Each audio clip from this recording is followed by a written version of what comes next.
Men who like to keep their morning routine simple will love these Multi For Him gummies, specially formulated with 12 key nutrients designed to support men's daily nutritional needs. Nature-made Multi For Him gummies help support muscle and bone health. It improves your immune health, and it increases your energy metabolism. With the quality you can trust, Nature-made Multi For Him gummies have no artificial flavors, no synthetic dyes, no high fructose corn syrup, no artificial sweeteners, and is gluten-free. Pharmacists around the world have recommended Nature-made to be the #1 vitamin and supplement brand. So when you need something that's going to help you get you through the day, when you need something that's going to increase your energy to help you get you through that workout, to make you perform as an elite athlete at the top of your ability, try Nature-made Multi For Him gummies, because you don't want to stop. To the 12th round.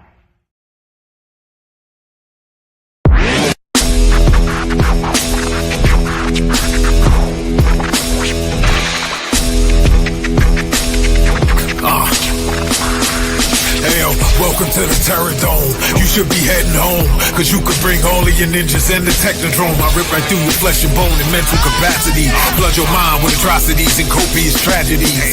This dark Sabbath is a lesson in street. Behold the church of the ghetto, feel the words when I preach. Amen. Let the Lord say a prayer for they don't end up in front of someone banging their trigger. Living life like a war pig. Fuck the law, I'm getting mine. Let the others figure what the cost is. Purchasing the fortress on gorgeous acres enormous. Car park full of foreigners and women just waiting on us. We living the dream. Y'all living like hell is earthbound. We are not the same. You've been a lame since birth, pal. I don't feel sorry. I recommend they go dirt bound. Doggy dog world, and you've been looking like Chuck Brown.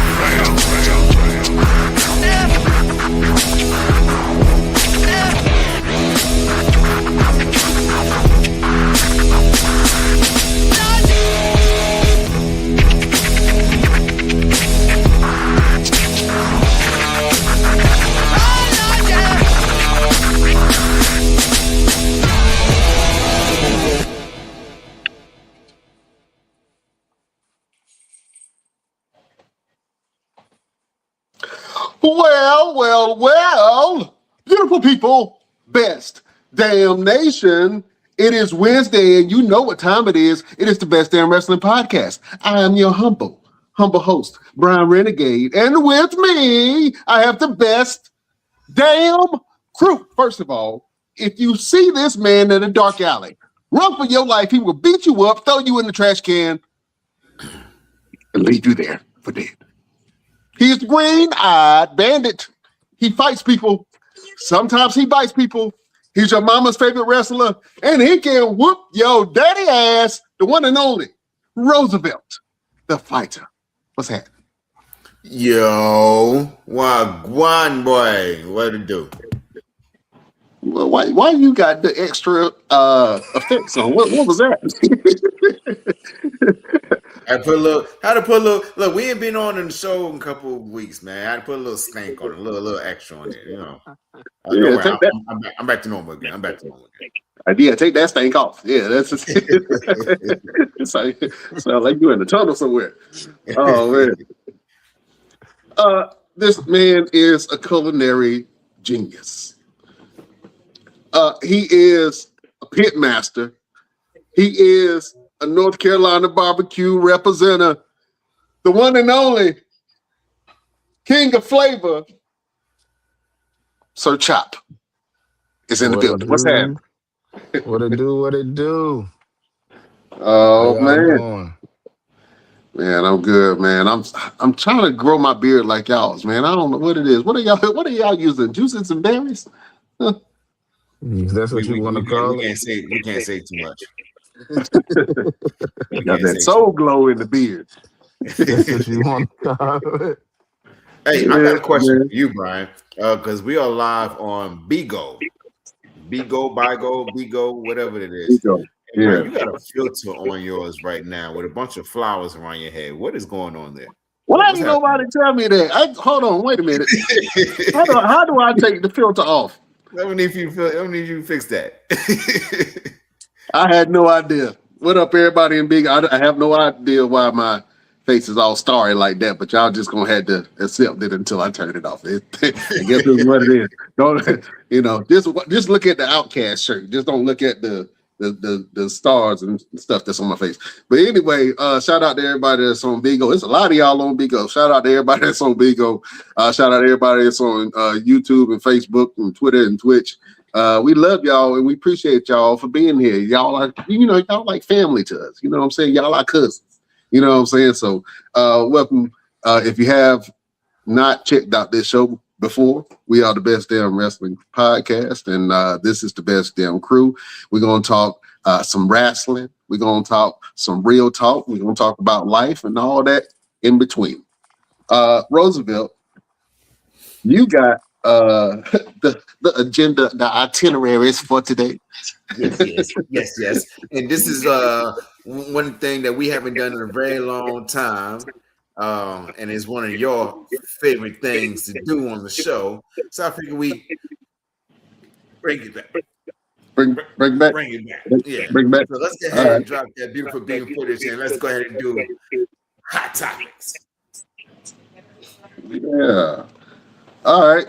What are the hot topics for this week? What y'all want to talk about? It's a lot going on in WWE in wrestling, period, man. Everybody's preparing for WrestleMania week.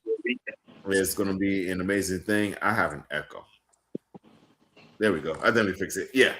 WrestleMania is going to be amazing, man. Everybody's preparing to go out there to Las Vegas and see all the sights, all the festivities, all the wrestling matches, all the shows that are going on. And of course, WWE has to do whatever they can do to get us to care about WrestleMania Night 1 and Night 2. And I think they are getting close. They're getting close. It's not the whole entire weekend that we care about. There's a couple things. Okay. But let's start with the very minimal, and we go up to the top. But you want to go? You work way up from the top to the bottom, or from the bottom to the top? I mean, we can go wherever you want to do, boss. You know what I'm saying? But since Chop is new here, Chop, what would you like to do? You want to go from the bottom to the top, or the top to the bottom? Nah, let's go bottom to the top. Bottom to the top. Well, before we do that, let's go ahead and introduce the villain, the guru of the Best Damn Wrestling Podcast, and he got all on. What you got around your neck, bro? I'm with you. You got them beads. That's gonna be the new fashion. That's the new fashion. 2026. You know what? I know what you thinking, Roosevelt. But you know what I'm saying? You know what I'm thinking. Yeah, I know what you're thinking. Yeah. All right, look at this Oprah thing. You don't jump from Gunther to Oprah, huh? You done found your guy. That's about to be my new guy right there. Since the guru come up here with his beads on, let's start there then. You know what I'm saying? With the whole entire culture, feel like we about to get retribution. We about to be avenged. Man, y'all ain't good. Yeah, but all our ancestors, because Obafemi went in there and laid Brock Lesnar ass out. You hear me? Put his ass on the box side, boy. So how y'all feel about that, man? This past Monday, Brock Lesnar returned. He stepped in the face of Seth Rollins, or what we thought was getting ready to happen to Seth Rollins, ended up becoming Obafemi coming out there and putting Brock Lesnar on a running path back to wherever he came from. So how do y'all feel about what happened this past Monday? I'm going to ask y'all a question before we get into that. Did you believe it? Yeah, you see that tear in his eye? Yeah. I think it was believable, yeah. Okay. I think it was. All right. Because I wanted to see if it gave you the same feeling of when Bobby Lashley faced Brock Lesnar, and I knew they was going to go to war, and Bobby was ready for the. Bobby's still ready for that fight right now. Bobby, Bobby made us proud, man. Omos kind of let us down, but we understood, politics, it's wrestling, you know what I'm saying? But I think that there is an air of, hey man, we need revenge, and this is our guy to certain communities. Even Kofi Kingston tweeted about it. You saw it, he was like, "Avenge us." Yeah, he did say that. Oh man. LP, let's ask you the question first, man. Are you excited to see Obafemi versus Brock Lesnar? Yeah, I think that it was the only person that Brock really could have faced. I know people were talking about Gunther, they were talking about LA Knight. Those would have been both squash matches. I really think he probably would have squashed Gunther too. So they needed somebody who was on the same level as Brock. And I really hope that Brock passes the torch. Fun fact, Brock has never lost to a black wrestler clean. Never. He lost to Bobby Lashley, but you remember he lost to Bobby Lashley from interference. I think Drew McIntyre or somebody interfered or something in that match. And that's when he lost to Bobby Lashley. But he has never lost to a black wrestler clean. So I'm hoping that he allows Oprah to get that moment, because a lot of people gave Brock that moment when Brock came out. The Rock did it, Stone Cold, all those big stars gave Brock that opportunity when he was coming up. But Brock really hasn't done that for other people as much. And what is Brock about to retire anyway? So what is he got to win? What is he got to lose from this? So I'm really hoping, because he should have lost that second match to get to Omos. And I think we all talked about that then. So I'm really hoping that this is he gonna pull that trigger. Yeah, because he's done this year, right? I think so. And if he's gonna retire, it's probably gonna be. Man, let's ask Chop, man. What you think, man? You think Brock versus I said Oba. Oba is a good thing. Are you excited about that? Do you want to see that? Who you think gonna come out on top?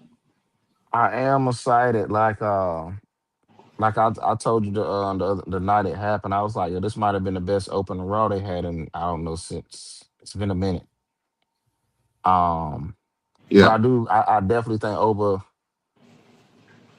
I'm like with LP though. Their aggression. They both have that aggression, so they kind of like match each other. But Oba has to win this match. Like, you wouldn't put him in a WrestleMania, his first WrestleMania, for him to lose against Brock. And I think. Yes, they I would. think. Yes, they would. Absolutely Not would. against, but not against Oba, because he's on a fast rise right now. Like they pushing him like super fast, and to throw him against Brock, that's telling me like already like, yeah. But I also heard something about like Brock. They said Brock didn't want to lose any matches until his retirement match. They got the bump. They got the bump. There was a rumor out, but I saw it today that they found out that there was whoever posted it. They was starting some bullshit that Okay. But yeah, I mean, I feel like I feel like Over gonna win it. Especially when, I don't know if y'all caught it, when Brock told them to like, yo, stand on me, stand on me, stand on me. And so I kind of see like Brock trying to maybe like, all right, this what you got to do. Trying to hand him those keys, maybe. So yeah, Oba got to win it. He got to win it. Yeah. This is what I will say, man. I think, and I'm gonna let you go in the second, Roosevelt, but I think that Brock don't get enough credit for being as giving as he is in the wrestling business, because he's helped a lot of people along the way elevate their character, elevate their storyline, elevate themselves just by facing him.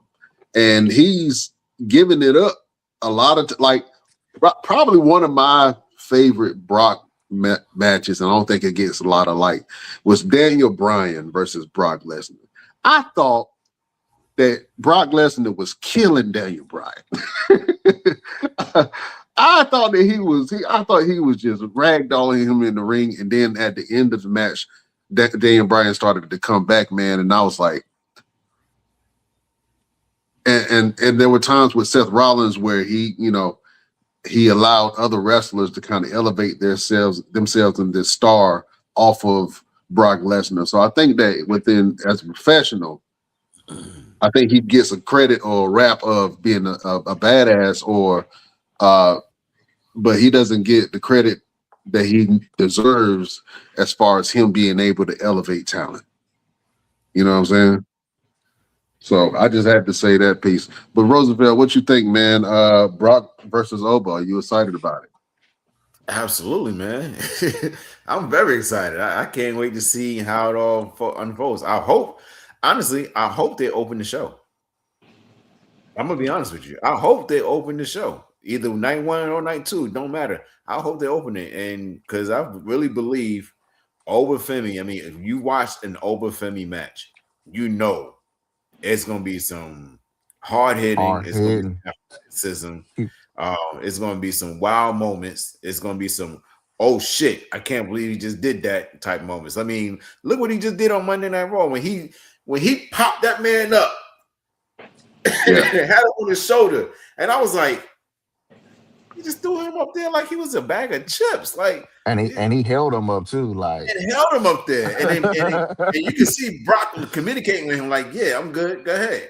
And he was like, all right, blah, and I was like, yeah, he planted Brock Lesnar. Yeah, and I haven't seen nobody throwing Brock like that. Like that. I didn't even see Big Show throw Brock like that. Yeah, I mean, he yoked his ass. I mean, he did. This is for my people. Yeah. And the biggest thing for me is the believability and the emotion behind it. And I've seen some people talking trash about the man tearing up in that moment. But in honesty, anybody would have teared up in that moment. I don't give a damn who you are. You know what I'm saying? You just was given a moment to elevate you on a grand stage that 5 years ago you probably wouldn't even thought that you would be a part of. You know what I'm saying? Like, right. That's a big moment for him. I'm gonna tell you what really sold it when they showed Michael Cole. I don't know if y'all saw the joint with Michael Cole. He was like, he was like, yo, holy shit. But like his facial expression was like, oh shit, like he really did this shit. Yeah. and I feel like a lot of times they don't even tell the commentators what's getting ready to happen. I don't think they tell them everything that's going to happen so that way they can get that raw emotion, that raw reaction. You know what I'm saying? Because like I said, when he did it, and I saw it, I said, oh shit, he really about to do this for us. I don't know, man. I kind of feel like it's gonna be a gotcha bitch moment. I just, you know what I'm saying? You think that he went and then at the end, Brock just like dominates him, or it's like he'll beat him in like 2 seconds and shit. It's like, oh my god, wow, what happened? What? I need to see Oba Femi take a F5 and get right back up and just pop up. I'm going crazy. I want to see him go to Suplex City and then pop up. Take about 3 of them and then pop up. I think that'll be a bigger pop than the F5. But you know take what? about 3 of those joints and then pop up and be like, yo.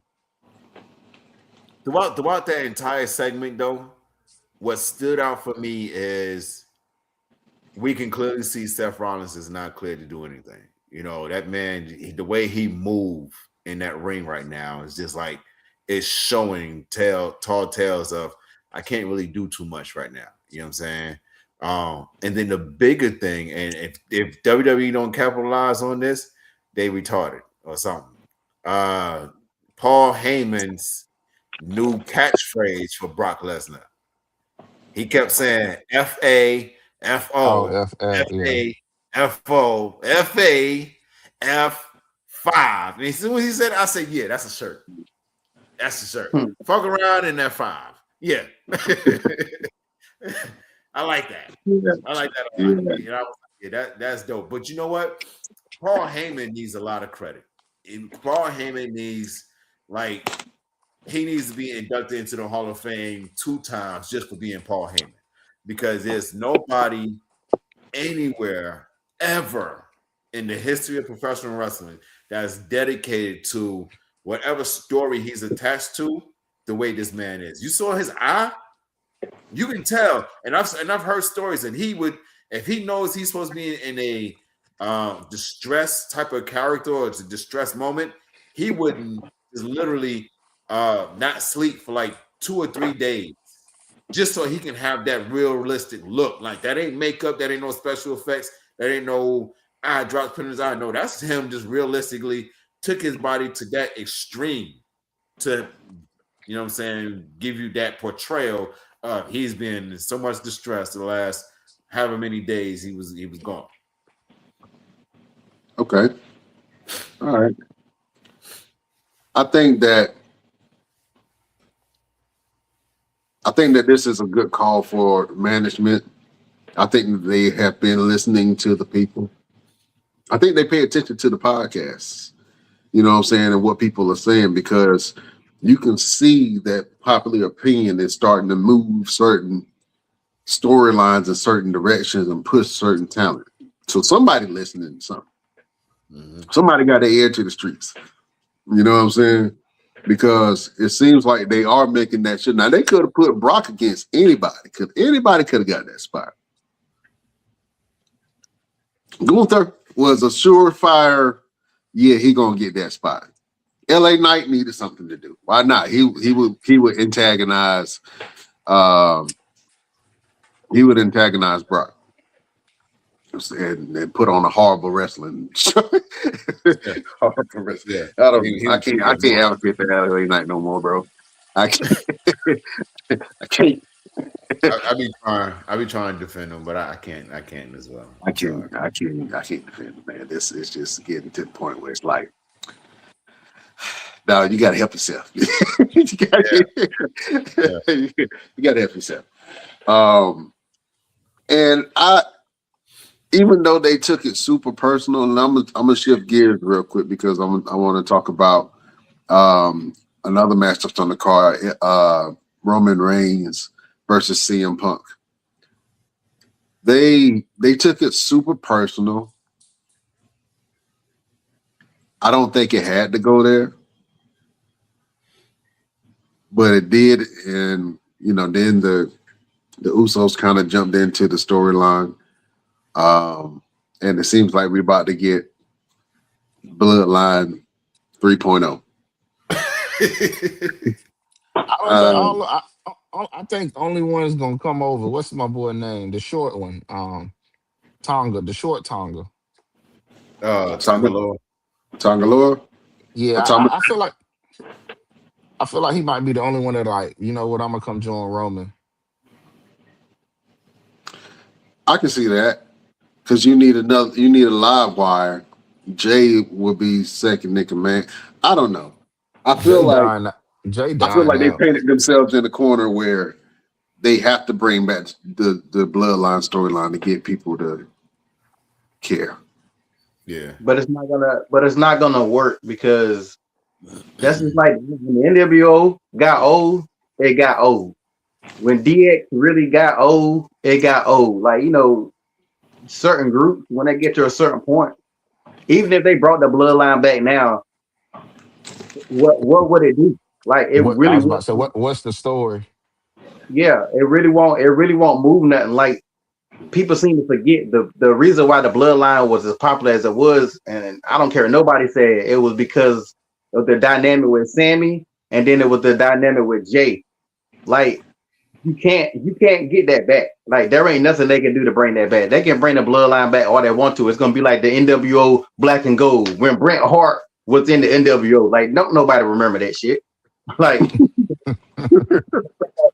they gotta leave that alone. But Yeah, like you said about writing the steps in the corner, they got too many Samoans as it is, and none of them have been elevated since each of them came. None of them have got elevated since they came. So the You push bloodline thing they need to they do. push Jacob for a little bit and then they stop. But Yeah, Jacob got hurt. Jacob don't need a bloodline. Jacob is the one who can do stuff by himself. The I rest like of them, Jacob though. Yeah, scrubs. I liked Tamatonga. I like him too though. I like that's the They short get one, right? ready. They get ready to push him to do some single stuff by himself. I I like think him. I so. like him and his character. I like that Yeah, shit. hey, I love. I'm a fan. I'm a fan, bro. And I believe him. And he kind of reminds me of Jay, like the intensity, that you know what I'm saying, that focus. I love it. I think once he gets over, he's going to really get over it. And I think he deserves it, man. He's been in New Japan doing his thing. He's been all over the place. And he's been in the WWE for some time now. You know what I'm saying? And I think that he had a point where he was getting over with the fans, and then they pulled him back for some reason. I didn't understand that. I was like, the yeah is getting over. You know what I'm He kept saying? Like, y'all getting don't hurt. see this? They He kept pulled getting him hurt back when they after. started that Wyatt Six. Them and that Wyatt Six mess. That's when they pulled him back. Well, he kept getting hurt too. So that was the other issue. Yeah. And we can talk about why 6 another time. That's a whole nother topic. That's a whole nother topic. But yeah, man. So we're gonna have Roman Reigns versus CM Punk. How do you guys feel about this match? And like I said, they went super personal. There was a line in there that CM Punk said, you know, I'm gonna bury you next to your father. I thought that was a little extra. You know what I'm saying? But I felt like the reaction was dumb. Like he yeah, he said was that to tough. your Yeah, face, and you yeah, ain't do nothing about it. You just let him you ain't walk do right by. nothing. And your Nothing. cousins had to come and slap some teeth in this mouth. And call you Yeah. and tell you, hey man, you ain't bring your ass to work. We got to do something. You And gotta do that and something. the issue for me is if they do bring back the bloodline, then it just proves CM Punk's and everybody else's point that Roman can't win by himself. Well, I'm gonna be honest with you. I'm not a fan of this Roman. The Roman that they're presenting right now is a wounded lion that's been king, and he old, and he done got chewed on and had all these battle scars and worn and torn, and then all of these new young lions is trying to take his territory. And he can't defend it by himself. Yeah. You know what I'm That's the saying? Roman sucks. So what? Roman, I think that's because Roman sucks. Like, if you really look at the timeline, Roman left when he said, you know, about a leukemia or whatever, right? Then Roman came back. People, of course, they're gonna cheer him because the man came back from fighting fighting a disease or whatever. But bro, remember he was getting booed before he left.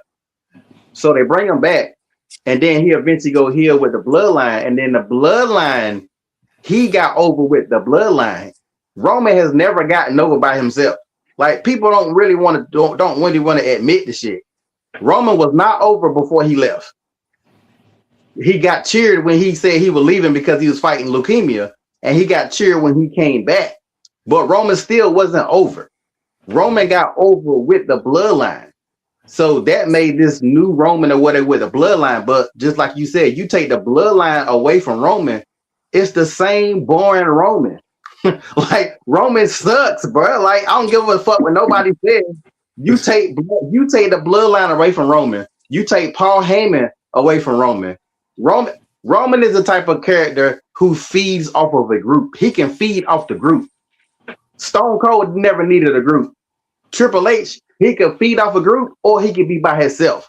Like, I see what you're saying though. He needs somebody. certain people need to feed off of other people. And Roman is one of those characters because without that, look at the Shield.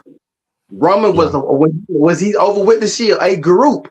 He never got over after the Shield. Like we booed the fuck out of Roman, but like you get him. I'm And gonna so take it like, even farther. It ain't even like a group. I think he just needs somebody else to like feud with. 'Cause now that you say that, I look back at him and Cody when they was going at it. Cody kind of like led that little feud. Like yeah, it heel Roman, walked like away. you like people. Roman was a better heel than he is whatever he got going on right now. I don't even know what he is right now. I don't That's even know what who the hell I'm CM saying. Punk is either. Say it again. I don't even know what CM Punk is either. Yeah, I don't even know what. Yeah, neither one of them have. I don't know what they are. Am I in the minority here? Am I the only Yeah. person that really don't like CM Punk? I appreciate him and everything, but I don't want to watch this dude wrestle, bro. I don't know why they keep throwing him to us. I feel like we're being force fed CM Punk, and the fans are just blindly cheering for what? I can I give you don't that. I can give you that. like. To be honest, like I'm not hating. I was never really a CM Punk fan in the first place. And then when he became champion of his first run and his second run, like I kind of stopped watching wrestling around that time. So you know what I'm saying? I'm not. I don't see. I CM don't Punk see is great on what the mic. everybody else seeing CM Punk because when he wrestled, I'm just seeing like his knees can go at any time. That's what I'm thinking. Like you know what I'm saying? Like he seems so feeble in the ring, and he's so slow. But he's tough as nails. I give that to him. He's tough as nails. But he has a horrible moveset. And he steals other people's movement, and his finisher is great. But it's like, maybe I'm hating. I don't know. Y'all tell I me if I'm mean, wrong. I don't I see. mean, I he don't see this only got 3 moves. Huh? He only got 3 moves. Yeah. He got I the never, knee. He got the knee in the corner. He got the Anaconda Vice, and he has the GTS. I never thought he was the best in the world, as he used to always say. I just think Never. when CM Punk was on, it's because of his. It's It's Mike. because of on the mic. It's the way he talked trash about everybody. That's what really got him over too. But like, and now he be gassed. CM Punk be gassed doing the promos. So like, one of the things that the people don't want to admit is this version of CM Punk is the version of CM Punk that the old CM Punk would have hated. Like he hated corporate. This is corporate Punk. They should have. Punk. Thank you. That's what it is. Corporate Punk. He kissing Triple H ass just to get the belt and all the other stuff. Like and the people, the diehards don't want to admit it. They see I never it. thought about that, Pete. That's deep. Huh? You just opened up a whole can of worms with that one, boy.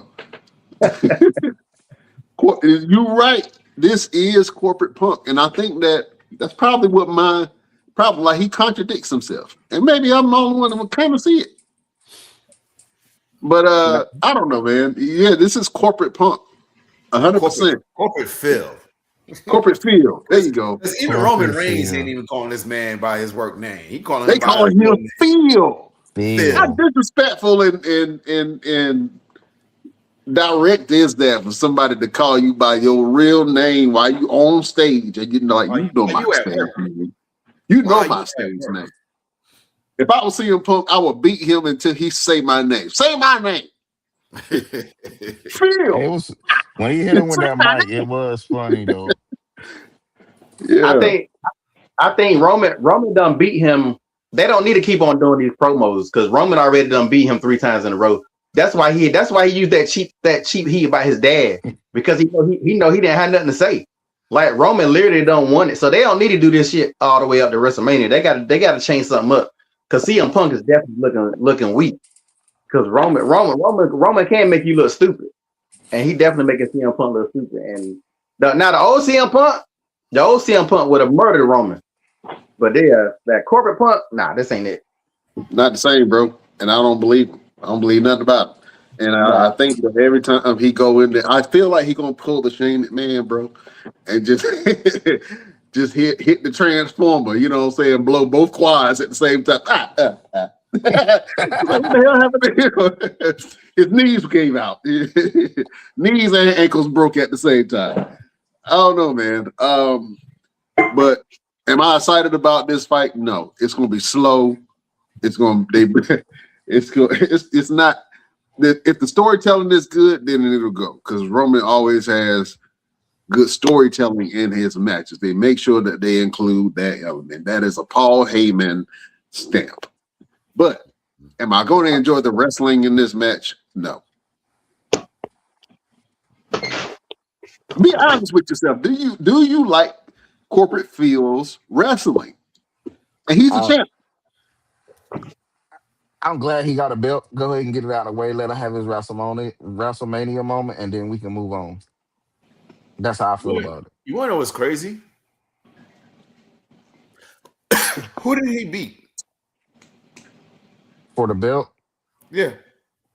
um, Seth Rollins. No. No. that No, was He didn't beat nobody. He was in the no, tournament. That was in the no. tournament. The belt was vacant. Or The was belt it was Gunther? vacant, and it The was belt was vacant? No, I thought was it Gunther? no. The belt was no, vacant. It was a tournament. You remember? Seth No, I Rollins don't. had. That's the problem. I don't remember. I don't even know who he got the belt from. It was vacant, bro. It was a tournament that they did to determine who was going to be the next champion, Okay, and so he won who the was the champion before it was vacant? Seth Vacated. Seth. Rollins. Seth Seth Rollins Rollins. got hurt. Seth You Rollins know got what? hurt. That's yeah. Seth Rollins, and then he got hurt, and then he had to relinquish the belt, and then they had the tournament to determine who was going to be the next champion. Okay, so who did he beat in that tournament to become champion? It came. Um, Didn't it come down It to was him and Gunther, Cody? wasn't it? It was him and Jey it- I, Uso, right? I think it was either him and Jey Uso or him and Gunther. I think it was him and Gunther. I don't think he's in either one of them. No, it was Jey. It had to been Jey because it wasn't Gunther. He ain't beat Gunther. It was Jey, I think. I think in that match, I think it was Sammy J, Gunther, and it was one CM Punk. I feel like it was one more. LA Knight, maybe. You guys keep going. I'm gonna look it up. The fact that we got to do all that, it shows it really shows his point. Yeah, you're right. The fact that we got to do all that questioning. But like I We had say, a whole other clue. is he the legitimate champion? I guess if you use the logic of he won the tournament, yeah, but he ain't really beat Okay, nobody for the. I He got ain't it. beat nobody. He He ain't be the champion for the belt. he beat Jey Uso at Saturday night's main event, November 1st, 2025. See? I knew it was Jey. I knew it was Jey Uso. I ain't hating. I love Jay. I'm a Jay fan. I'm But a come Jay on. fan, but I feel like they gotta go back another direction with Jay because this. All Yeah, right, hold up. I got a very controversial take, and I want y'all to give me your honest opinions. Do you think that they pushed the the wrong wrong Uso. I knew Uso? you was gonna say that. No, Nah, they no, didn't. I no, because think. Jimmy's always been the fall guy. Yeah, He always. If you watch a lot of his matches, it almost looks like he's trying to match what Jay does rather than stand alone. Jimmy I never like really found Jimmy. that stand alone type of ability for himself. Like his matches always look like he's watching Jay. And even though they twins, but they kind of look different now because they've grown so much in different ways. Big But he Jim. still emulates a lot of stuff that Jay does. Like they couldn't even change their whole song. Like Jimmy changed the song a little bit, but it still sounded like the Usos. Now I will So say I like this Jim more than I like the previous Jim. Like this gym that we've been seeing like the last month or so. Yeah, I rock with this gym. I ride with this gym. I rock with this gym. I But it's believe like this gym. You know what I'm saying? yeah, like this gym, you can be like, hey, yo, he might can get your little, he might can take a little U.S. title run or intercontinental. You know what I'm saying? But Like the this issue gym right is here. that the issue is they got him too tied to his family. He's got this. The reason why you like him because he's got the mentality of I'm my brother's keeper. He's Right. always running behind Jay, making sure he's good. He's always running behind Roman to make sure he's good. He's my brother. I'm my brother's keeper. That's the mentality that he has. That's the persona that he has. So it's going to be hard for them to be able to say, "Hey, we want you going on a singles run for this title," because he's too tied up with his family. I can I see think that. I think that one of the problems that people like Jimmy got is like now. You remember back in the days, if a wrestler wanted to get away from something, they would just change their whole entire character. Like they would change that character completely, and then you either get over or you wouldn't get over. Wrestlers now, they won't really change. They won't change their character out the blue. Like Jimmy can't be no luchador or no shit like that. But like when you look at He like absolutely could be one of the Americanas. they got You know enough of what I'm that. saying? He could be like a funny because at one point in time he was being a little bit funnier and he was kind of getting over with that too. But Yeah. they didn't push the envelope. They really could have pushed that and he could have branched off on his own. But like they're not Jimmy's not that good in the ring to do that. And I think that's why they won't do that with Jimmy. Like you notice it more when he by himself. He ain't like Jeff he's not like Jeff and Matt Hardy because Matt was better than Jeff. Jeff was doing all that high flying shit. He was the most popular one, but Matt was better than Jeff. So Owen Hart was better than Bret Hart. You could argue with your mama. Owen Hart was better than Bret Hart in that damn ring, but Bret Hart was he was that top. He was that top dog. And I think Jimmy's just a tag guy. Everybody can't be a solo guy, no matter how good you are. And Jimmy is a tag guy.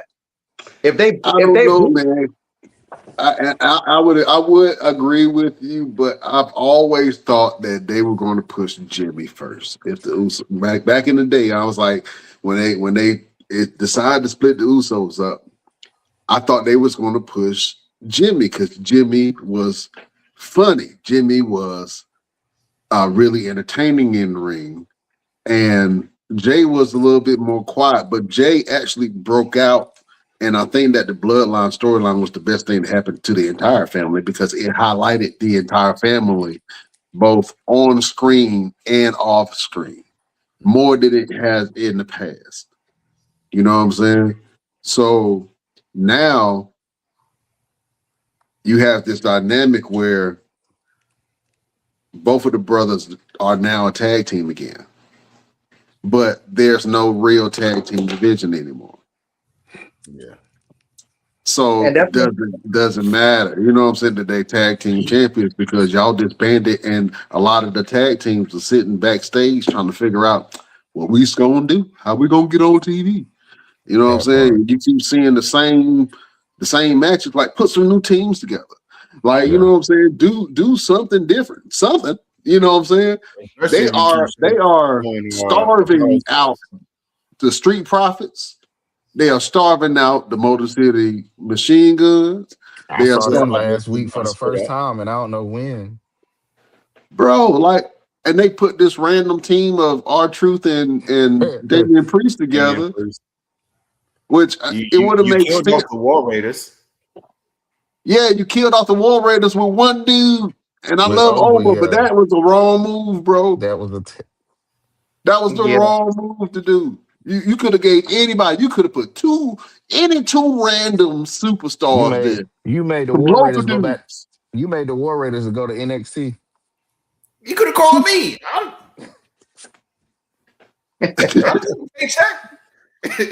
Pop me up salami, brother. Pay me. Yeah, bro. That spot could have been taken by anybody, bro. That spot and for them to feed the war, I felt some type of way about that because I'm a War Raiders fan. And I was like, damn, they just fed both of the War Raiders to Oba, bro. Like, how you come back from that? I can listen. I can You don't, understand, because they ain't been on TV since. bro. I can understand if it was Omos 7, whatever, 3, 4, 5, whatever pounds, a giant. Okay, I can see that. Big Show, yeah, you can feed him a tag team. Oba, I appreciate him feeding the tag team, just not that tag team. You could have picked any other tag team other than the team that you've been trying to make dominant force. It's a former NXT and former former tag team champion, multiple time tag team champions in WWE. Mm-hmm.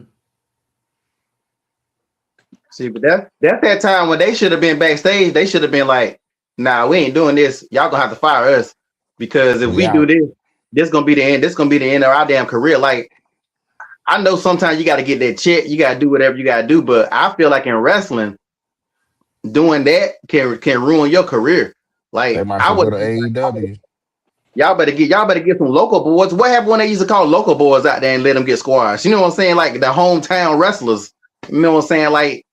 Like you know when this guy went against what's his name Veer. when Veer, like I think you were the last person. We might need to check that. I think you are the last person that's like that went against, or like you got to be the last Before person. he had that long Veers coming to Raw.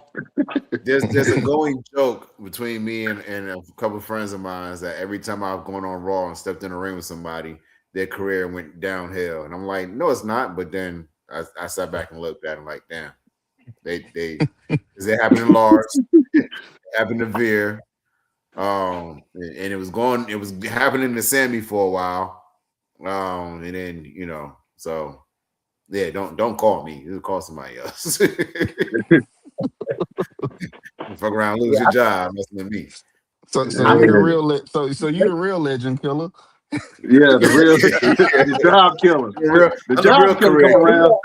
The job killer. You should have took that dude gimmick. That be cursing people. The curse. Oh, Danhausen. Yes, and I figured out how to stop his curse too. And I tweeted about it, and I hope somebody pick it up and try it. The moment he get ready to do it, just hold the fucking mirror up. Hold up the mirror. You got a point. He do it, he didn't curse himself. Got a point. They're not that smart. They're not that smart, WWE. WWE, listen, hire me. I'm available. But you know what though? I think that if they're going to do a comedic character like a Danhausen, and I'm happy that he's there because he is bringing new life to the product like R-Truth does.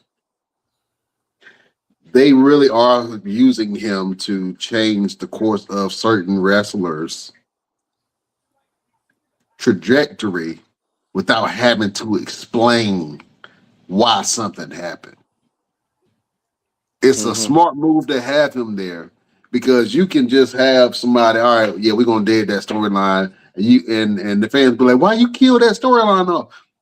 Because Danhausen cursed it. Okay, all right, well, makes sense. It makes sense. It's something so small, but from a production side, I can 100% see how a company can utilize a talent like a Danhausen. You know what? Really small. You see how small that dude is? You see how what? Small he is. That dude is extremely small, bro. Oh. You know what's crazy about what you just said, Brian? They're making the curse work with Danhausen. I know you said we'll talk about this another time. The Wyatt Six have not been able to make that whole that magic shit work for like 3 years. This Danhausen 2 weeks, and everybody believing in the curse. So that's like that's crazy when you sit there and think about it. Like, how does that work? Okay, you just said something that sparked an interest in me. What if they paired Danhausen with the Wyatt Six? Don't I do think that. Nah, that can get the Y6 over, bro. Don't do that. nah, Two because I you think different. that got they that. can. I think that they You can get got it over, and they can you gonna do make a Danhausen's version of the Firefly Funhouse, Danhausen's house. nah because you got it. Then you trying to change the character of the White Six. They already got this dark. I don't know what you want to call it. He's dark They, too. He's cursing people. He but is he, not but he, dark. He is but Count Chocula. he's yeah, he's like he's comic. Like he's per comedy. Like whenever you see him, you just literally start laughing. And then when you hear him talk, you like, oh yeah, He is a cross between Count Dracula from Sesame Street and Pee Wee Herman. I can see that. I can see hey, look with the MFT face paint. Right. that. Yeah, man. But you need characters like that to be able to change story. Santino was one of those characters where, he was very committed, but you can use him to interject in other people's storyline to change the trajectory of that story. You know what I'm saying? Yeah. So, it's important to have that. And I think that was a question that was going on online. Like, why did they hire Danhausen? Well, if you look at it from the perspective that we just said, it makes sense. You know what I'm saying? It makes sense to do that. So, I know that we're still trying to figure out, like, for instance, now that some of these matches are starting to come together, right? Like, what matches do we have confirmed so far? So right now we What? got Rhea Ripley and Jade Cargill. We got CM Punk and Roman Reigns. We got Cody and Randy Orton. We have Liv Morgan and Stephanie, Stephanie Stephanie Valkyrie. Valkyrie. Becky Lynch and AJ Lee. And then they're potentially getting ready to do something with Javon Evans, and then you have Brock Lesnar and Oba Femi. All right. That's it. Now, on paper, that all sounds like some pretty great matches. I'm going to go around the board. Do you care? I do. Only match I'm looking forward to though. I'm looking forward to the Obi match. Looking forward to the Rhea match. And of course, I'm looking forward to my boy, the greatest of all time, Randy Orton. Um, I'm so glad he turned heel. Yeah, me too. Like, Let's talk about that. that made my flipping night. Like when he did that, I was like, yes, I'm ready for the boot. So yeah, I think heel Randy wins the belt, and you send him out. You send him out going as heel. Now, I know this gonna sound real crazy, right? But I have Randy winning the belt, and this is a dream. Put it this way: have him winning the belt, and then I would have him losing the belt to Javon Evans. And the reason why I say that is because I don't know if y'all remember when he wrestled Javon was it NXT Hmm. when they did that match together, and they look real good together going against each other or whatever. But considering that like they got the same move pretty much, right? It's like I would have Randy going out with losing the belt to Javon. Just because I like Javon, you know what I'm saying? They got the same move. Definitely two different personalities or whatever. But like that's another way to push to hand those keys over to the next superstar. Yeah. That's a very interesting take.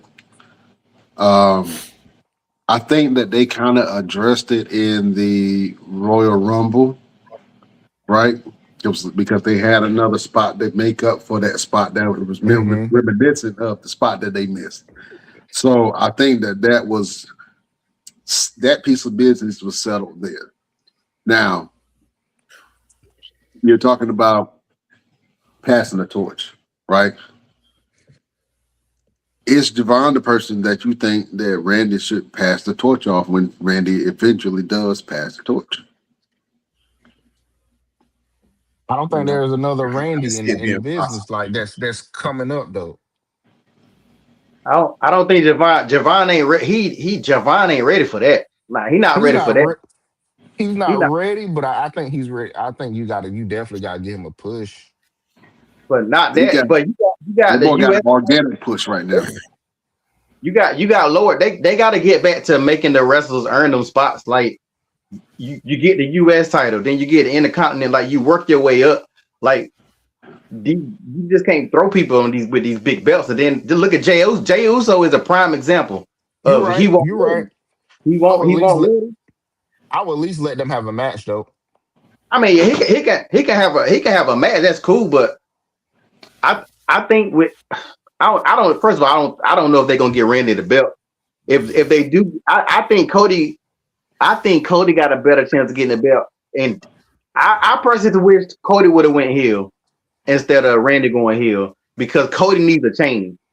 Cody needs some kind of change. Cody is the worst I champion. He think don't. we all want Cody to go heel, but Cody ain't going. I think it's in his contract of him just not to go heel or something. He won't do it. Cody being a heel before. So if you look at one of the reasons, and I posted it on my TikTok, one of the reasons why I hate Cody is Cody always getting his ass whipped. Like they done that too much. Randy beat him up. KO beat him up. The Rock beat him up. Who else done beat him up? Drew McIntyre done beat him up like 2 or 3 times in the bus. And the shit that pisses me off the most is when Cody gets whooped, he don't get no get back. Like the next episode, he might be talking or saying some other shit. Like if you beat up Stone Cold on Monday, that next Monday Stone Cold driving in there with a monster truck. With the 4-wheeler. You can't whoop my ass 1 minute. Like look at all that shit that The Rock did. You know, a lot of people saying that Randy talking to The Rock on the phone, but look at all that mess that The Rock did to Cody. And then on Saturday Night Main Event, he clapping for The Rock, talking about, yeah, that man spit on you and whooped your ass with a belt.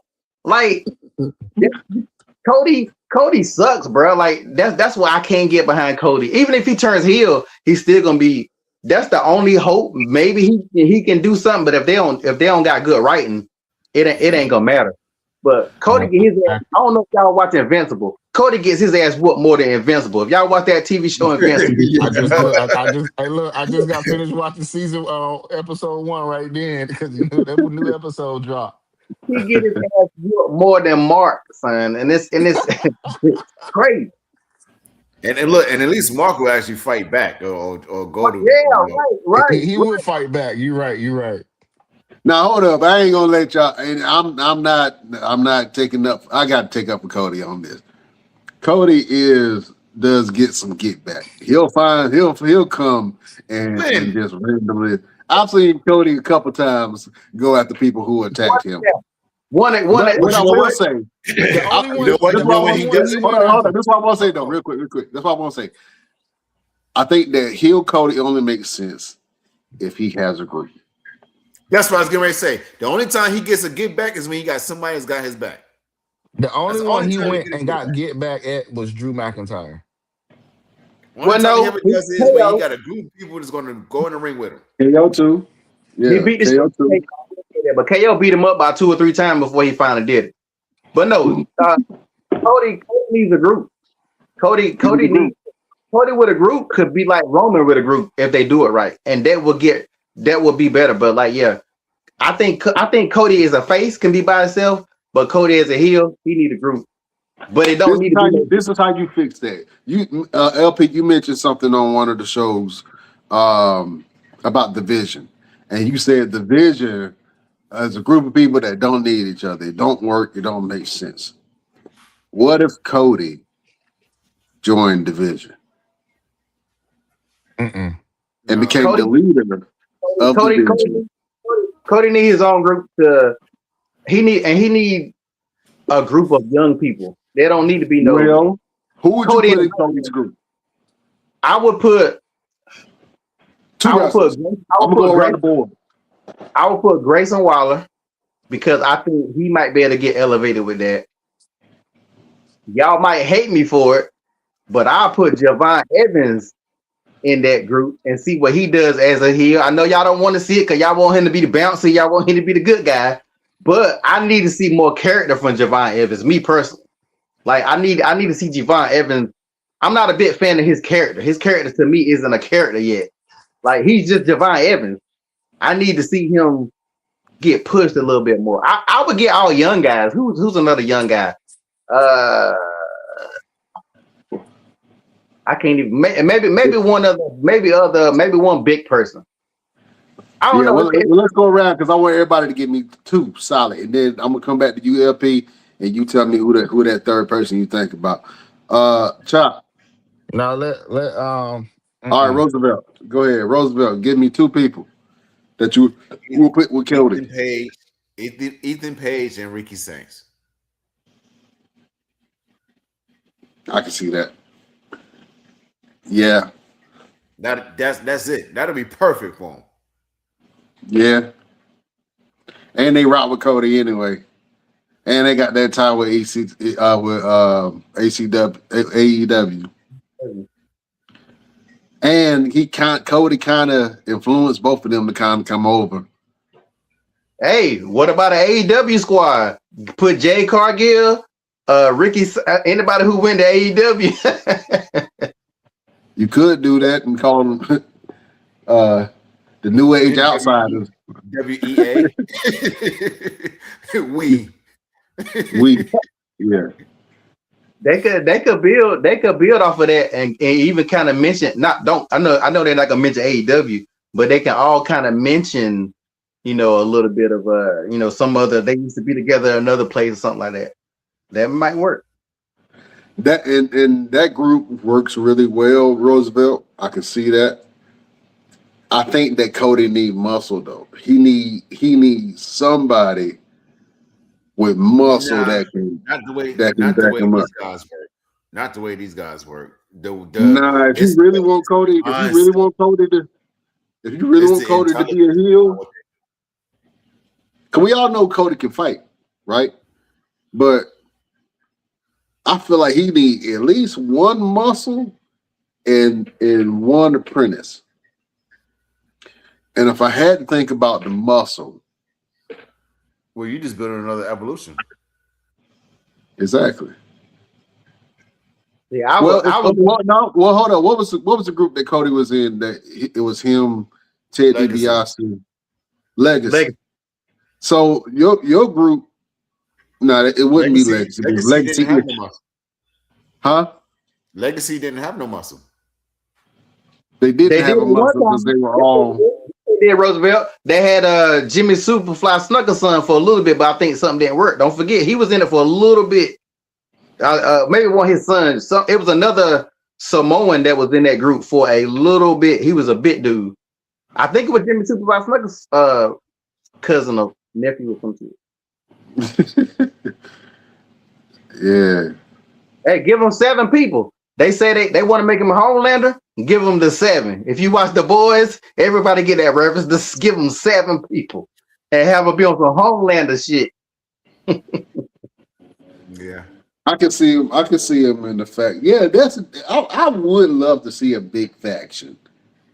I think the biggest 2 factions right now are the Y6 and the MFTs. They both have 5? Yeah, 5 people in them. And not doing nothing. Yeah. They got to be some of the worst. We probably got 4 of the worst factions. Those 2. Judgment Day now. This Judgment Day now is trying to end that shit. And Division. This might be the worst era of groups in the history of WWE. Damn, when you put it like that, man. You still got the bloodline, but the bloodline ain't really the bloodline no more. Nah, bloodline. They're gonna bring that shit back. Watch, because think about this. They brought the Shield back 4 times. Shield-ish. They had these matches where they had to click up again. So the bloodline right now is on their 3rd, 4th click up.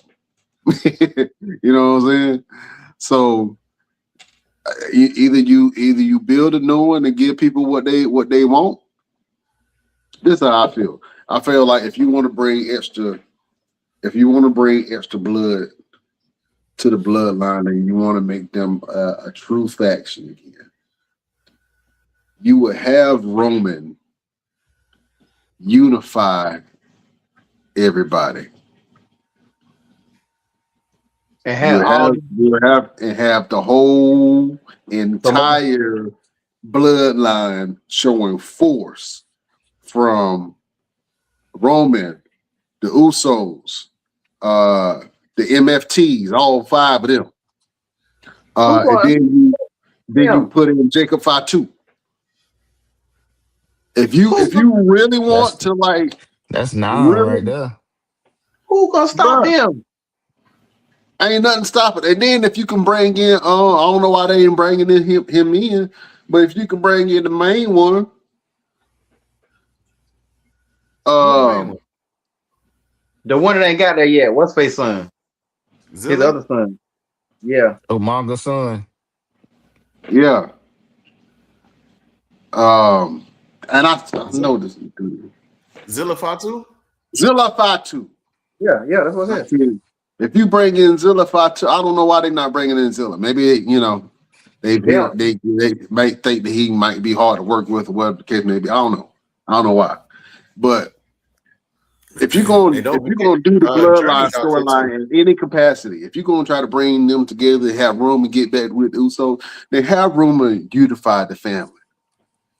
That will be. You got Journey Fatu out there as well. Yep, Journey Fatu. You can bring in Journey and Juicy and Damu. At that damn point, they need to start their own damn wrestling company.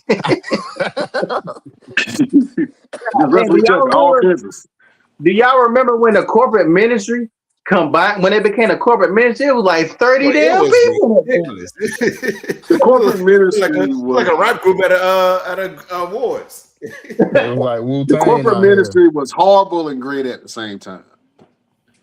It was great to see all of those superstars in one clique together, but it was horrible to fans at that time because it didn't make sense. Yeah, everybody you wanted to see wrestle was on the same group. Everybody that you want to see wrestle was in the same damn group. So it's like, well, damn, who else is left? It's just like the main event mafia. Like, you got all the stars in one group. Who else is left to wrestle?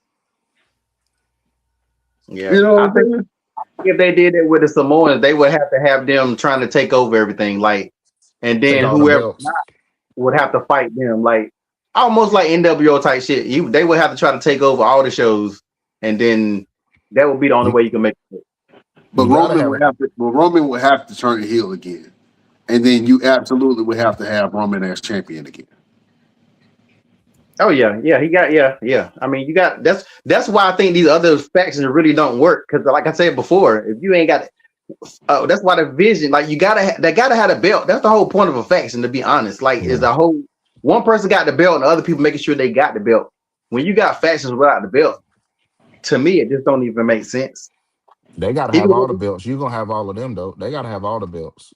Oh yeah, they definitely gonna have every. They gonna bring back down the light heavyweight championship, the hardcore championship. They gonna bring back all the belts. They gotta have all the belts. The European title. European title. I think they did. Okay, that's a good one. And I know we jumping around, but what is a title that you think that they should bring back? None. I always wanted the None. hardcore belt back, but I know they can't bring it back just because of the, it's PG-13 or whatever. But yeah, I always wanted the hardcore belt back. Look, damn PG-13 now, the way Cody Rhodes and left all bloody. Take that back. It ain't even PG-13. It's just too many commercials. Yeah, that's it. I think the commercials is killing the experience for a lot of people, especially older people. I can't watch a full episode of Raw or SmackDown when it's playing live. I got to watch it afterwards. There's too many commercials. You know what I'm saying? When you watch, at least when you watch it on Netflix, and then you wait till it's over, you can watch the whole entire show without the commercials. But watching it with all those commercials, man, it's like, it turned me off. Like, I'm about to go sleep. What All right? Netflix you got? I still got commercials when I watch it after it's been aired. I can fast forward through it, but mine still got commercials. He got ad free. I got the ad free one. Yeah. He got he got that. Some ads in the ad free one. He got that money. He got money. It's probably connected to an old plan or something. Y'all start counting pockets. Anyway, You know what's really crazy is like when it came to Netflix. I'm assuming that you wouldn't have to worry about that shit because it's on Netflix. Or like when they end the show and they go to they ended it and they still fighting the commercial. You remember back in the day they be like, "So we don't give a damn how long this gonna take. We gonna stay with this." You know what I'm saying? Like they don't, and it's so crazy that they don't do stuff like that now. That's why these fans be thinking we be complaining too much, or we the old people complaining. If they knew what we knew, they will feel the same way that y'all got more ads, y'all got less matches, but y'all paying more money. You pay more money to watch it. You pay more money to go see it. That's why, like, you can't expect older people to really be like, man, I ain't paying that money and go see 3 matches in 4 hours. Right. And I'm sick of seeing these end credits like it's a damn. Oh my god! Just to see Paul Levesque, name right there, like, so golly. And what's his name? Jeff Fittings or something like that. Yeah, it's like y'all should be ashamed to show y'all name because most of these shows suck. Bro, I was looking at WrestleMania tickets. Now I know they're fluctuating. They're probably going down because they need more people to buy. But I looked at for like 2 tickets, $2,000, and I'm like, I can't justify me paying that for a show. I'm trying to think. Is it what else is it? Something that you could like really justify yourself paying $2,000 for one ticket? No, unless I'm gonna get in the ring, unless I'm gonna be able to be close or something. I ain't paying that kind of money for nothing. Think about it. Just what star would you want to see so bad that you would pay $2,000 for a ticket? Nah. I'll pay that money for Beyonce if I got a room afterwards. my own kids. I would pay that to go see my own kids if they were competing in something. But I'm not going to go see no I ain't doing it again. I'm gonna like you. If they showing, if they recording $2,000. If I'm going to see my kid, if I'm going to see my kids, I'm getting in free anyway. Straight up. Why ain't nobody competing? Straight up. But bro, I was thinking like, damn, dude. And last year, me and Roosevelt was up there. $19,000 for 2 tickets. And we was up damn near in the nosebleed. Hell no. For 2 tickets? Don't nothing else come with these tickets. It's just that won't even the backstage we're getting a meet and greet. No. That was just the regular ass seat. And I was like, I can't justify me paying that much for. And I don't know. And I think it was through On Location too. And usually they have different package, but this they did have like 1 or 2 perks, but it still I couldn't justify that. I would rather go buy a Subway and sell sandwiches and shit. It's been 2 tickets on WrestleMania, bro. I'm good. That's crazy. Yeah, which is man. sad. It's sad because I never made a WrestleMania and I always wanted to make one. Now I'm never gonna see a WrestleMania. I'm gonna see it from my TV. Nah, they got it. Yeah. I've been to 2. I've been one as a fan and one as a worker. Well, we're gonna get it to a point where we all just gonna go off the random one year. I'm claiming it, but it won't be this year. It won't be this year. Are we all gonna put in an application to work backstage or something? That's people don't. I'm gonna go ask, can I be a caterer? Hey, straight up. We can get you in that catering room, Jack. It's a wrap. How many on your staff? It's 5 of us. 5 of us. I'm gonna do most of the cooking though. It's five Yeah, of them. yeah, I'm gonna do man. all the talking and chopping it up. Like, yeah, man, yeah. I wrestle too. No, you do. Right. Yeah, man. That's I good. think You put that. some more food on my plate. Yeah, okay. Yeah, I got you. Yeah, I feel like this is the longest wait to be excited about WrestleMania that I've ever been. You know what I'm saying? Like I don't feel the same excitement. I don't feel the connection to it. It feels disconnected in a lot of different ways. I got a And question since you said that.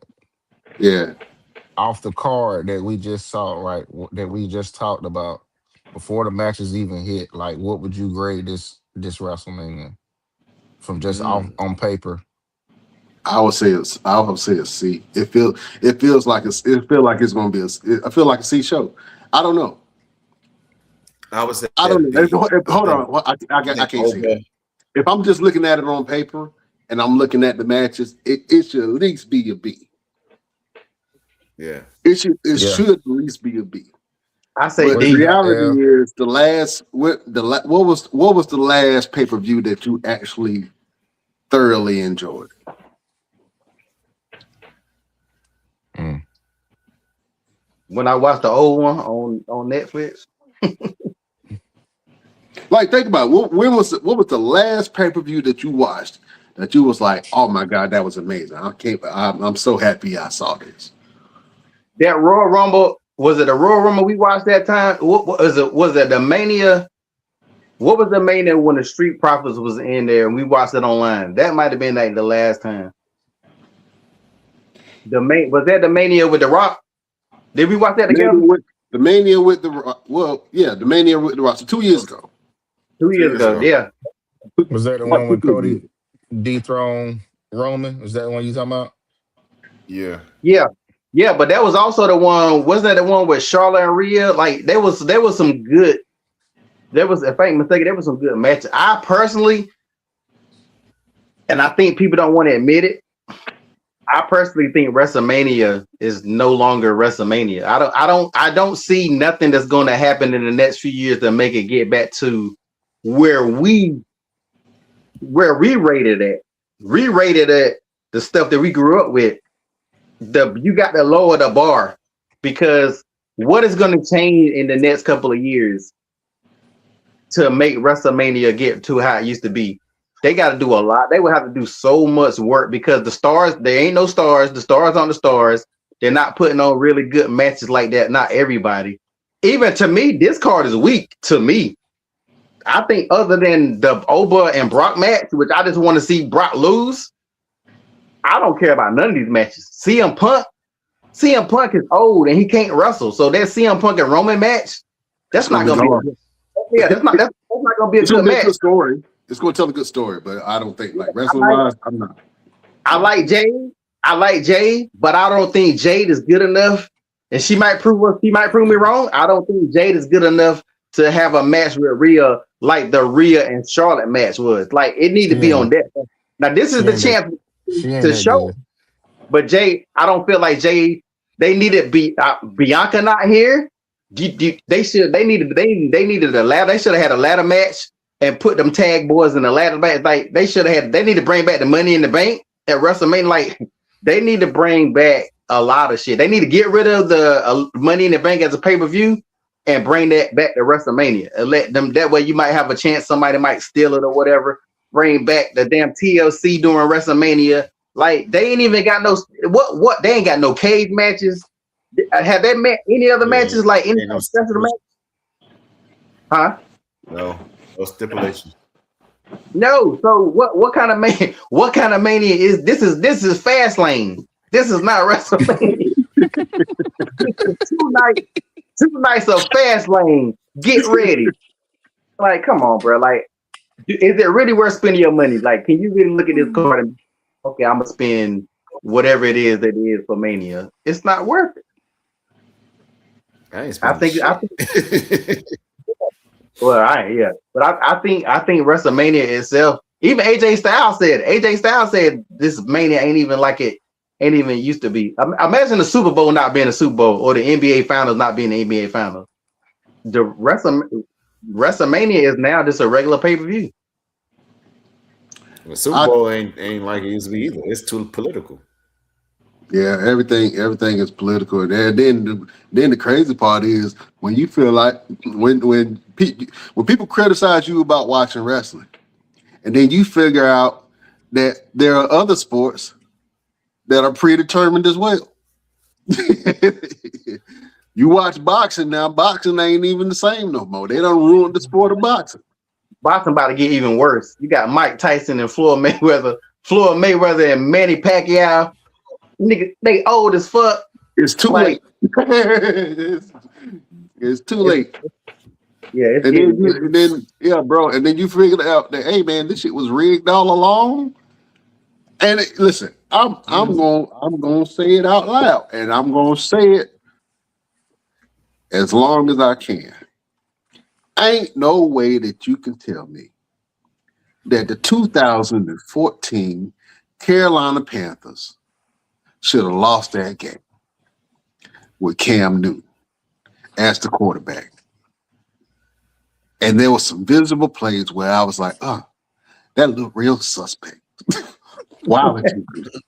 Why would you make that decision? And then you realize that they up here rigging the board the whole time. And they got to follow a script just like they do in wrestling. Maybe I'm wrong. But there are some Super Bowls that you would scratch your head and be like, how the hell did that even happen? I'm gonna tell you when I knew the Panthers were gonna lose that game. When Cam won out there, you remember that season? Cam used to stand out there when the other team was coming out there and kind of fuck with him a little bit, whatever. When Cam didn't do that I was like, nope, it's a wrap. Yeah, I'm still heartbroken about that. But all right, so I think that the general consensus and I think you're going to hear this echo through a lot of other podcasts and a lot of other fans and personalities. They're excited about WrestleMania season. They're excited about the thought of WrestleMania. They're excited about the spectacle that WrestleMania is. WrestleMania in Vegas will be lit. Like it would be like if you are a wrestling fan, if you are a wrestler, if you're in the business, if you're in the sports, if you got a small business, you need to make your way up to Vegas because that is it has a Super Bowl feel to it where everybody's making money off of this one event. And if you're not into WrestleMania, if you can't get into WrestleMania, there are 20 other wrestling promotions that are throwing 20 other shows. If you are, you can check out. You know what I'm saying? There are a lot of things popping off and going on in the city. So if you're not going to WrestleMania, you can definitely enjoy the festivities of what WrestleMania brings. But I'm excited more to see the indie shows than I am about the actual WrestleMania card. And that's sad. And I think that's a telltale sign that the heart of the business is taken out and is completely operated by the brain. And one of the biggest events that's happening out there is this one. Absolutely. Mall Mania, Vegas, Battle for Sin City, April the 18th at Neonopolis in the Quad. We will be taking over downtown Las Vegas for the biggest wrestling show outside of WrestleMania. Thousands of people will be there.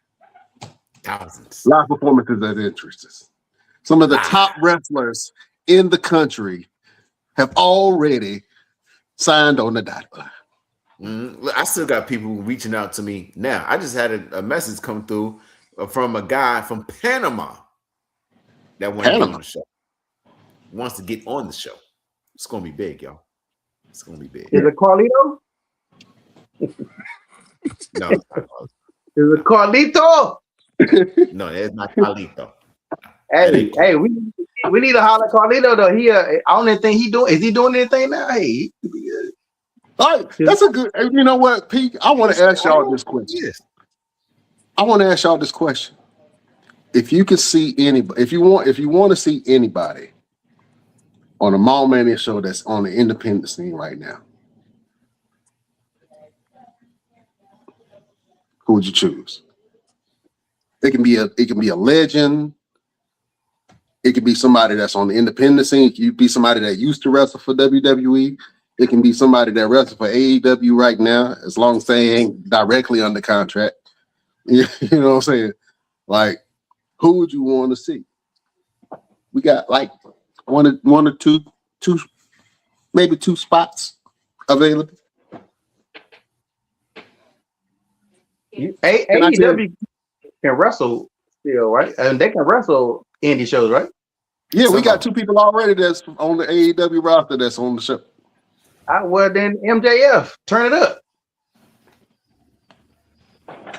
I'll put MJ. I will have MJF, even if he don't wrestle. I have him come in there and talk shit. If I could pull one person out, it would be MJF.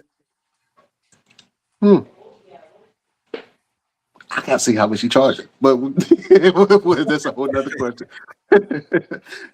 I got a feeling he's gonna be like, yeah, boss, is gonna be about 20 G's. All right. I like your boy. What's his name? Will Ospreay.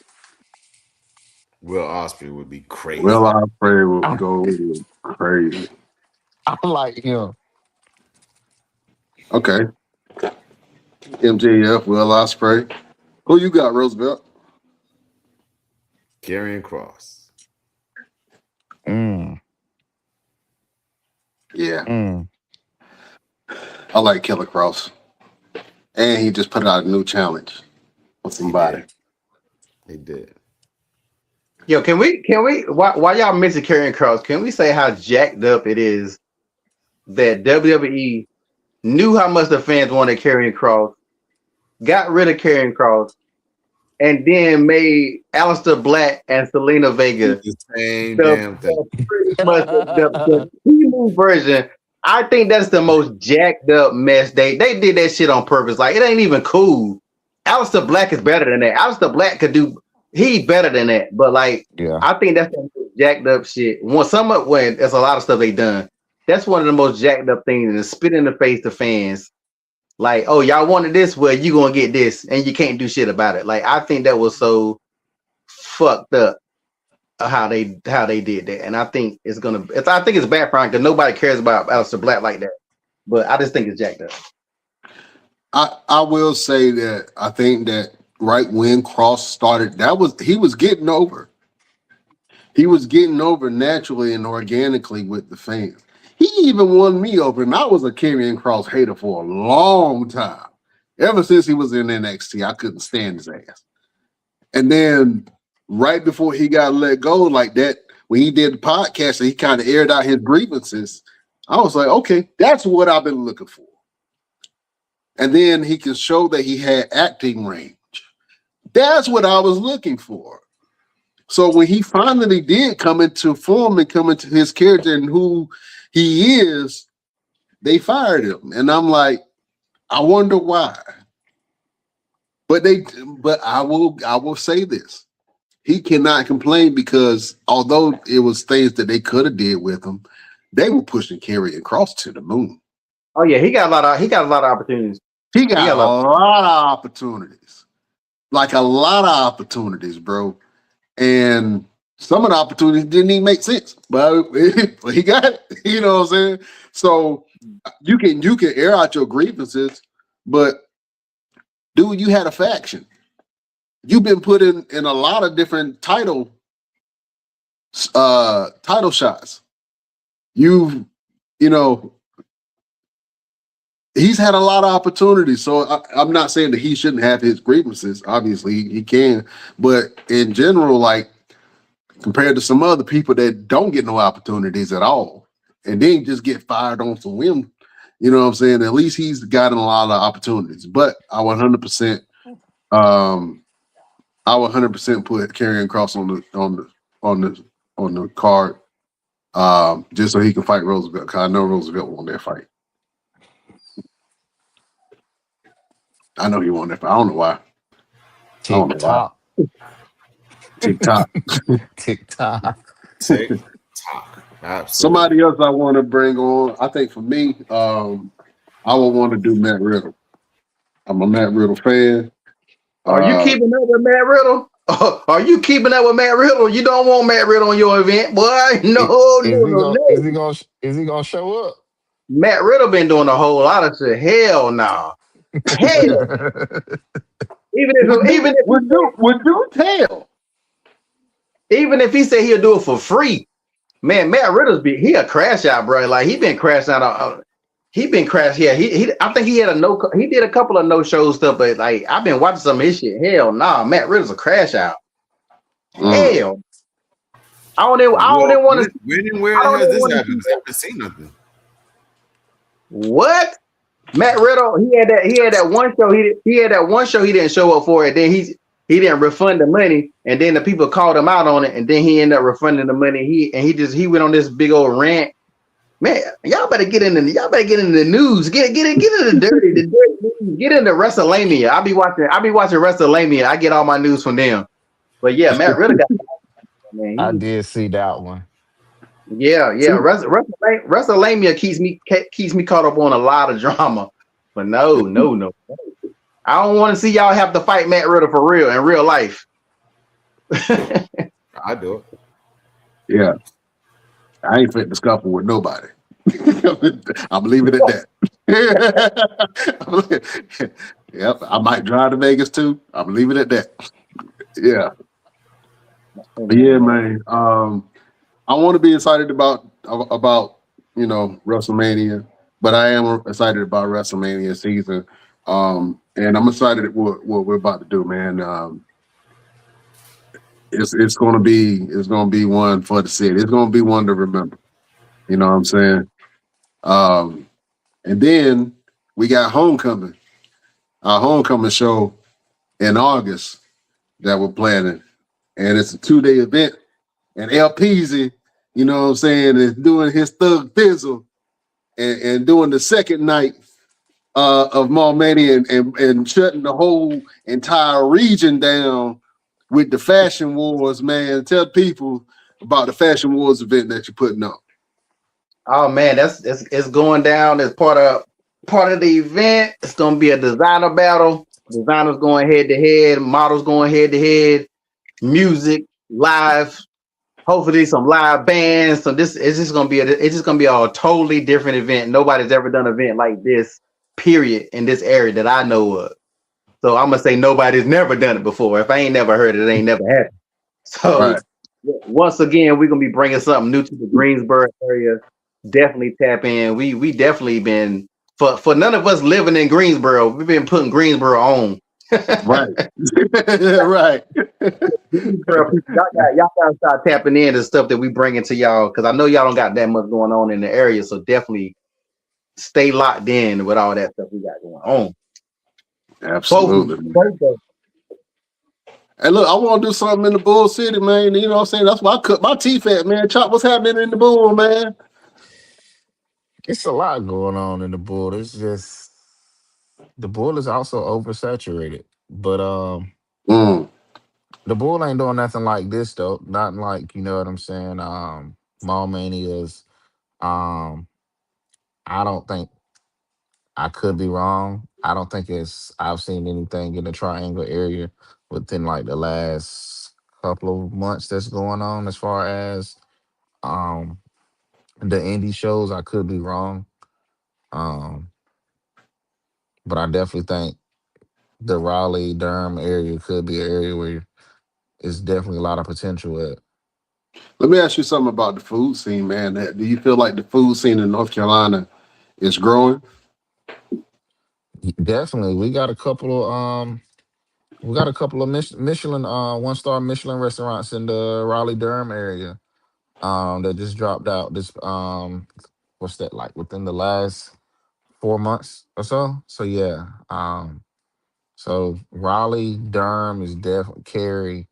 The Triangle area is definitely growing as far as the food scene. Um, to me, I think it's one of the best in the state.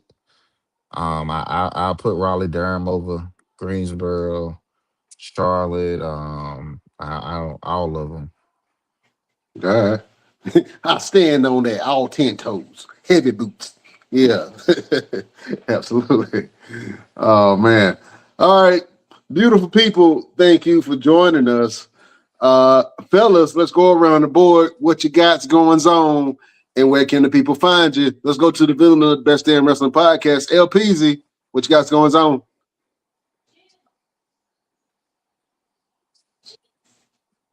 Chop, what you got's going on? March 28th, I'm gonna be in Fayetteville barbecue competition. Okay. Down at Haymount Truck Stop. I think it's like maybe four of us competing. Um, I think one of the guys has been on the Food Network channel, which I think is pretty dope. Um, so yeah, I'm excited about that. Like I said, March 28th, Haymount Truck Stop down in Fayetteville. It's from like 11 to 8. Y'all come out, eat some good food. We doing what we doing? We doing chicken thighs, pork barbecue, and pork ribs. So yeah. All right. Now I'm gonna tell you like I told Roosevelt, you are champion. You better go out there and represent. I'm gonna go do what I do. That's all I know how to do. There ain't no room for a number 2 best in the world.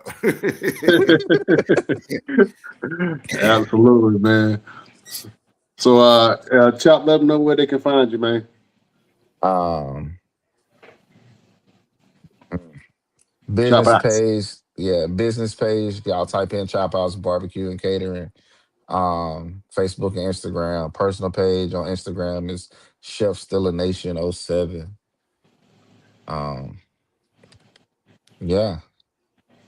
Absolutely, man. Y'all make sure y'all go check out Chef Chop. You know what I'm saying? Do his thing. All right. Roosevelt, what you got going on and where can the people find you?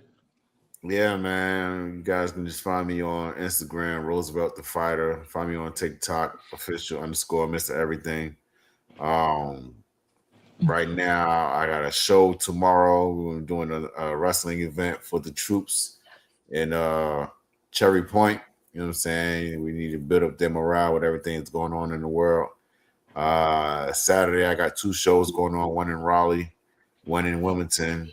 And then, of course, next month we're getting ready for Mania, baby. We got a bunch of shows going on. I got Soar on Thursday. I got waiting on confirmation for a show on Friday. Waiting on confirmation for a show that Saturday morning. Then we got Mania that Saturday evening.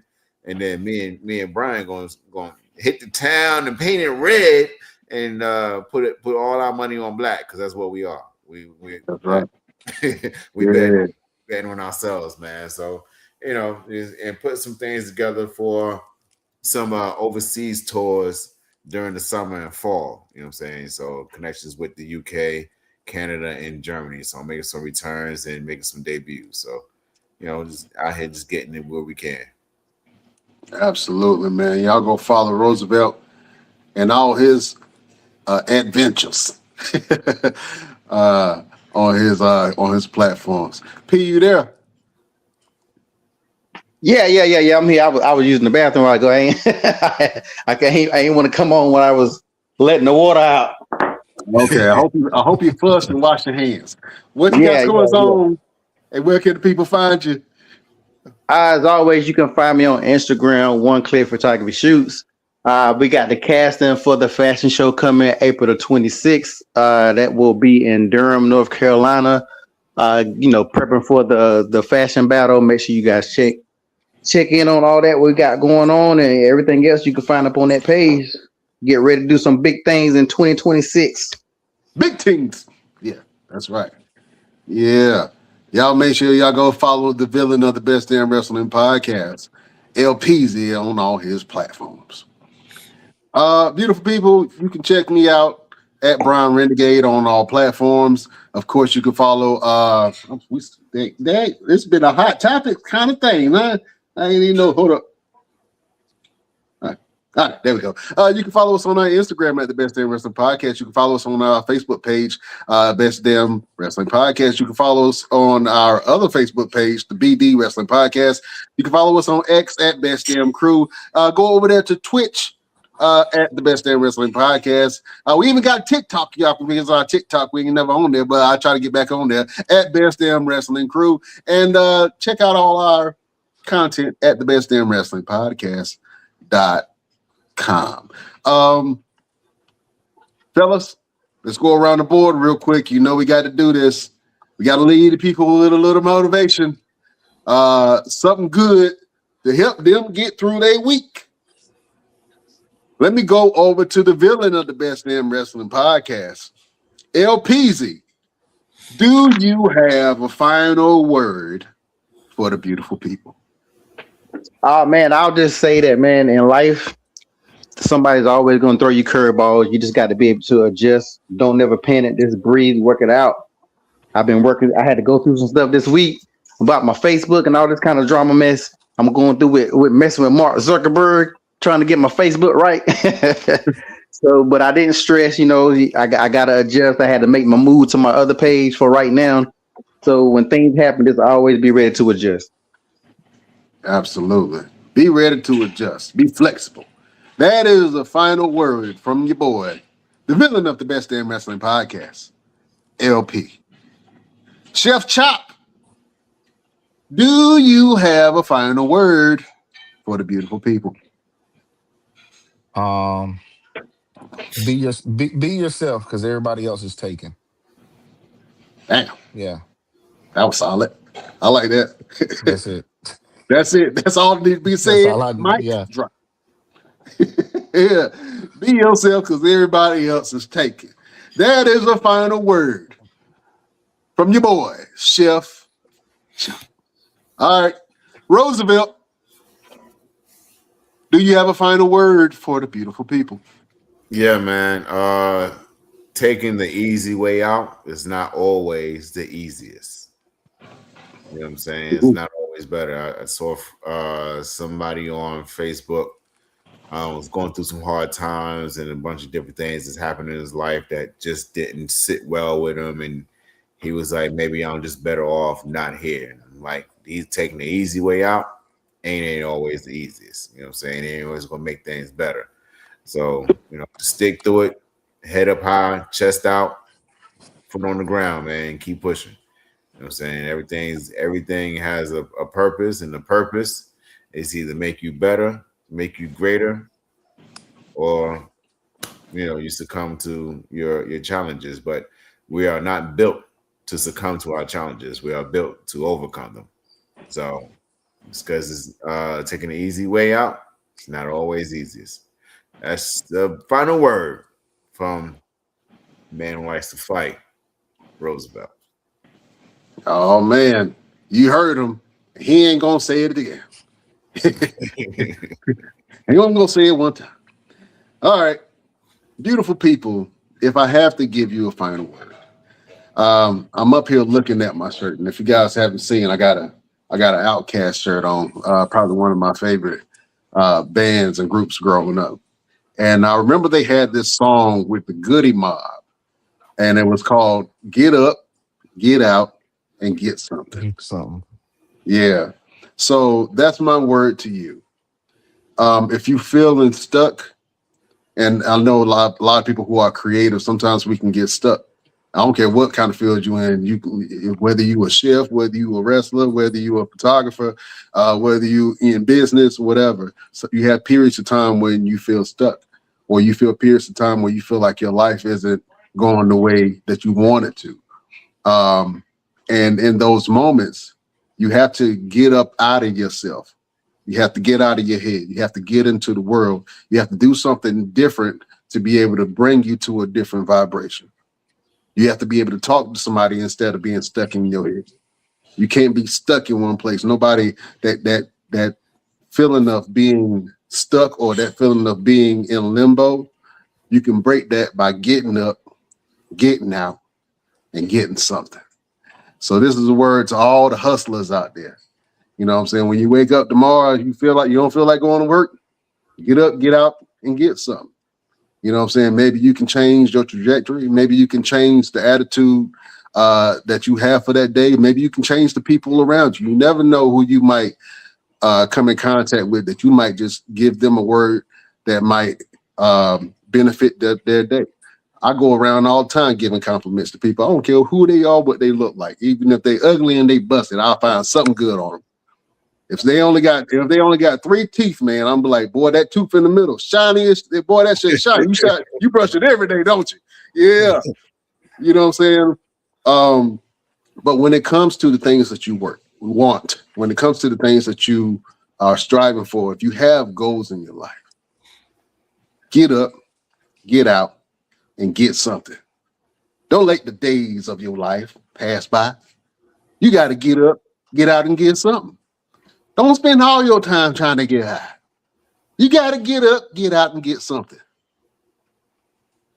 I can't remember the rest of the words, but y'all, yeah, I was going with it. Yeah, because you and I got to do for you and I. And that is the final word from your boy, Brian Renegade. All right, fellas. Marcus, you were supposed to help me out with that chop. What's up, man? You knew the words. Hey, you was going. I was flowing, and then I was like, I had a brain fart, like, damn, I love that song. Yeah. But anyway, we can't hold y'all, man. Follow us on all our platforms. Thank you for joining us. If you are going to be in Las Vegas, man, do yourself a favor and come downtown and check out Mania Vegas. Our event will prove. Ooh, I just saw something. Our event will send wagon in the wrestling world. I know I'm gonna have to cut a piece of this off, but we talked about it a little bit earlier, fellas. I think I do want to just show a little clip of this right here, if y'all don't mind. Go for it. No, well, no. Now Facebook gonna block me, so I ain't gonna do it. Hold on, I might try to show. I was gonna show that fight between you and Veer Mahan and something. It's loaded. I got my finger on the trigger right now, ready to press it, but you know, I don't want them to block this episode, so I'll show it another time. But beautiful people, thank you for joining us. You can follow us on all our platforms. We love y'all like play cousins. Check us out on the flip side. We bid you adieu.